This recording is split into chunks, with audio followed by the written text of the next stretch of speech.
Hello and welcome to উদ্বোধন। আশা করছি তোমরা সবাই ভালো আছো। তো এসছি আরপিএফের একটা প্রশ্ন নিয়ে। তো আরপিএফের প্রশ্নটা দেখো কী বলছে। বলছে the smallest one digit number to be added to 6 digit number 405437 so that it is completely divisible by 11।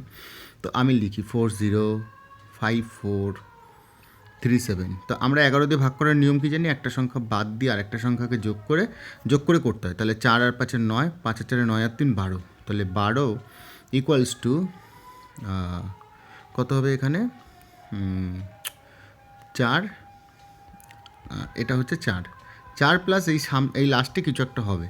তো 4-এর সাথে আমি আর কত যোগ করব যাতে করে এটা 12 হয়ে যায়? 8 যোগ করব, নিশ্চয়ই 8 যোগ করব। তো 8 যদি যোগ করতে হয় তাহলে 7-এর পরে আমি কত যোগ করতে হবে? 1 যোগ করতে হবে, তারপরে তো 8টা হবে। তাহলে লাস্ট সংখ্যা আমি কী যোগ করব? 1 যোগ করব। ভিডিওটা ভালো লাগলো অবশ্যই বন্ধুদের সাথে শেয়ার করবে, চ্যানেলটাকে ভালো লাগলে অবশ্যই সাবস্ক্রাইব করে নিও। ধন্যবাদ।